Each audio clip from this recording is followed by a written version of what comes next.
So today I'm working on the next challenge for the cat swap, which is cooling.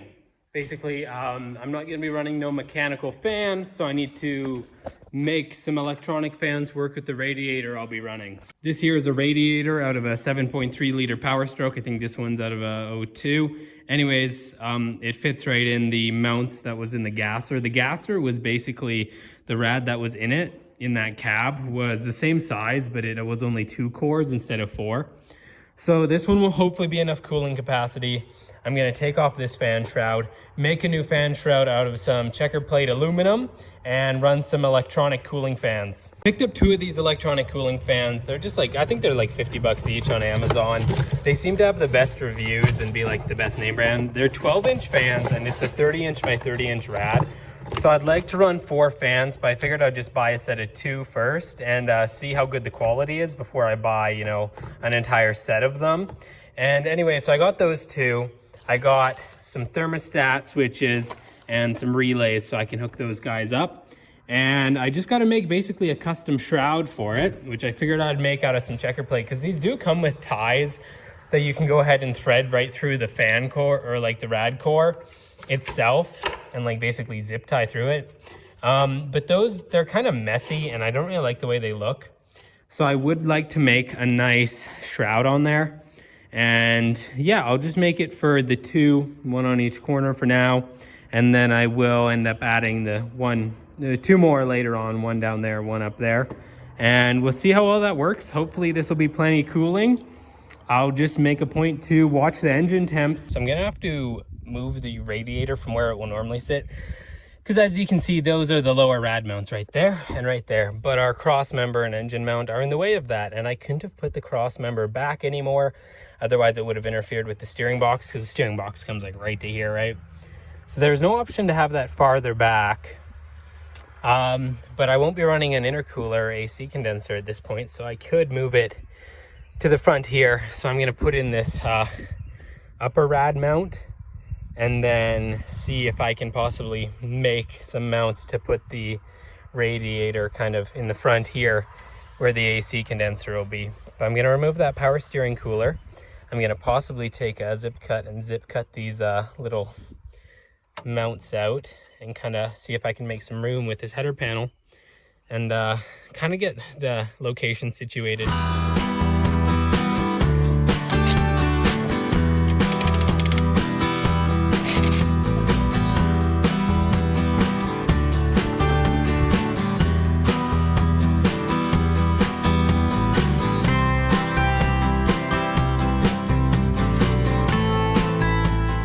So the radiator itself is totally going to be able to fit between this upper rad mount and this header panel here. There's enough room. Only problem is this hose is like above here. So I'm not even sure if the hood will close like that or whether I got to figure something else out. Otherwise, yeah, we're like sitting right down where the hoses will have to come out for the outlet down there. So can't go any lower. We're just a bit too high there, so I don't think that's gonna work. Nope. Yeah, hood won't even kind of close like that. Okay, man, I'm gonna have to figure something out, figure out how to make this fit in there. Unfortunately, I did not foresee this.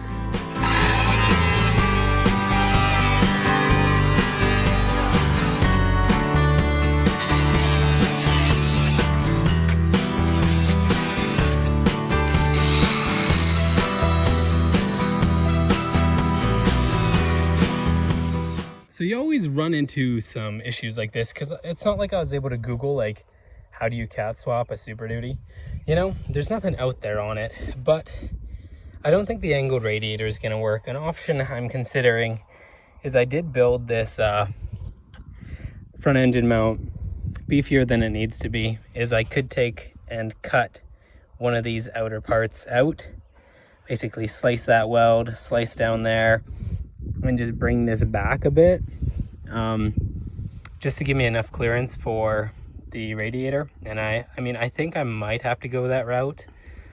I'm not quite sure yet, but that is something I'll consider. I don't need these extra pulleys on the front of the crank.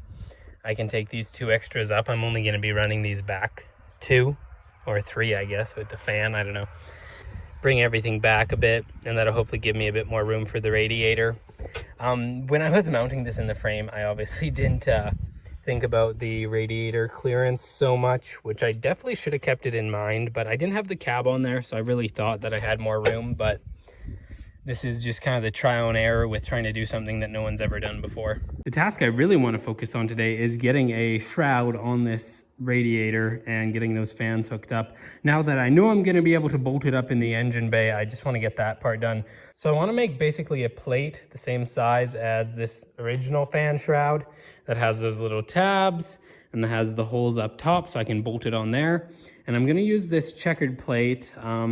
I need it to be 30 inches by 30 inches, so I'll cut out 2 rectangles that are 30 by like 15, and I'll weld them together in the middle. And then I'll weld the extra tabs on, and I will end up plasma cutting the holes in the center for the fans. But I guess I'll just get started on that now.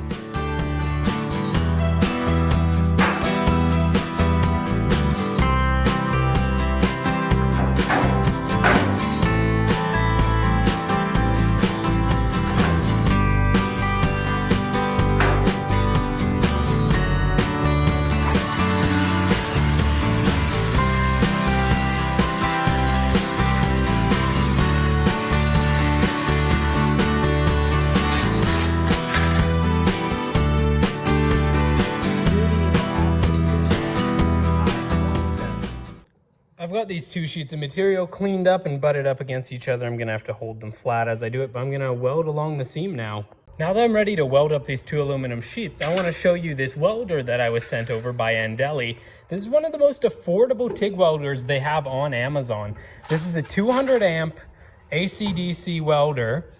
This one's really nice. It comes with like a 20-foot whip here, and we have a heat control directly on the torch. You can also stick weld with it, and it comes with pulse functions. I'm gonna test out this welder with this aluminum plate and see how it goes.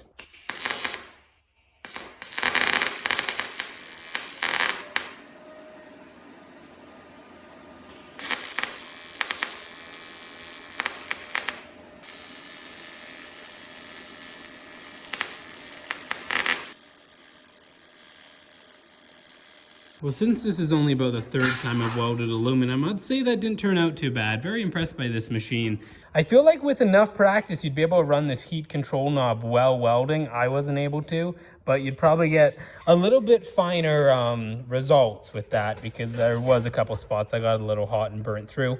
But that's okay, because that weld is plenty strong enough. I'm going to include the link for this welder below. Go ahead and check out their products. If you're wanting to get into TIG welding but don't have a fortune to invest in it, this is a great way to get started.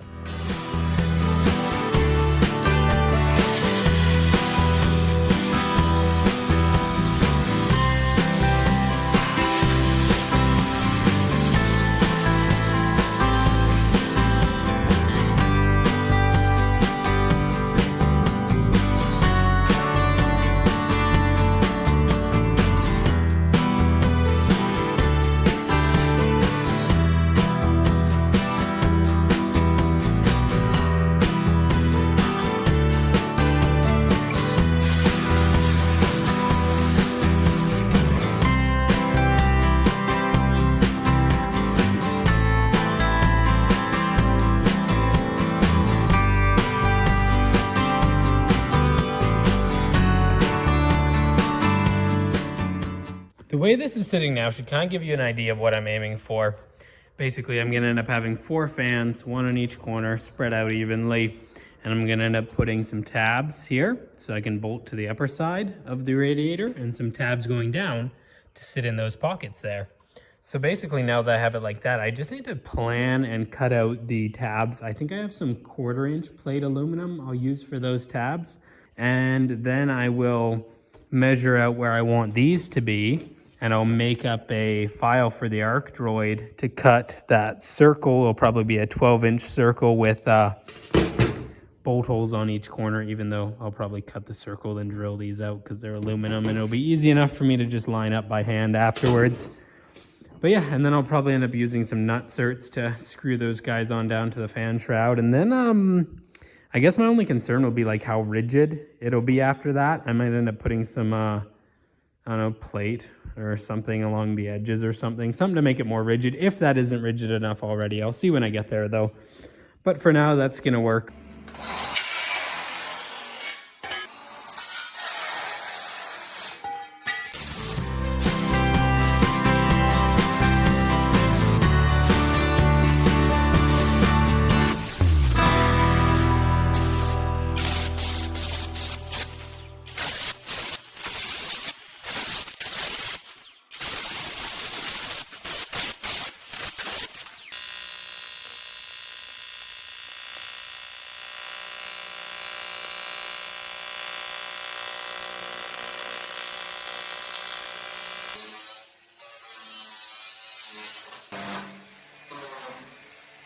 Just like that, I have the fan shroud cover thing made. It actually kind of turned out how I was hoping it would, so that's pretty sweet. There's a bit of a kink here I'm gonna have to hammer out. But yeah, that's pretty sturdy, and it's fairly square. So I'm gonna go ahead and mark it now to cut the holes for the fans, basically. 7 inches, and half of that is 13.5. On the center right there. And then 30.5 inches, half of that is 15.25. Right there, we got our absolute dead center. And then if I go from there to this corner, we got 20. So if I go to the 10-inch mark between here and the corner, that should be absolutely half of 14. Brings us to 7 and 7. Yep. Right there. I'm just gonna drill a hole in each spot. Because that's the best way for me to transfer the spot over to the other side. I know where the center of each is.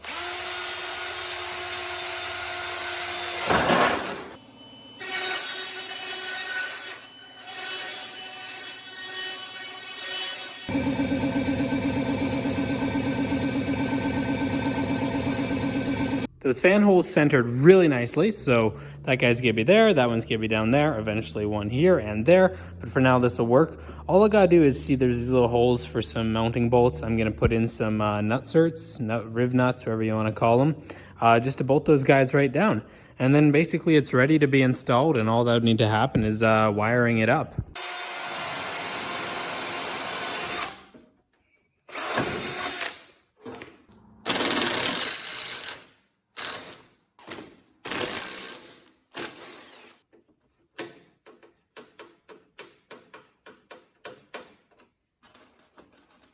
So as I tightened down the screws for the fans, it actually made the shroud a whole lot more rigid. So that's great. That's what I was hoping for. And I'm a little bit light on metric hardware right now, I realized. I thought I had more than I did. So I'm going to have to order some up because I only got a screw in each corner of those guys. But the riv nuts worked perfectly. And I guess I'll order up another 2. They seem to be high quality. I guess I'll test run them like that, see how long they last. But I'll order up another 2 of those fans so I can put one in each corner, and I'll order up some metric hardware for it too. But that was pretty straightforward, honestly, just a couple hours of playing with some aluminum. Stay tuned for updates, because the next video we should have hopefully some power steering figured out on the cat swap and that hydraulic clutch.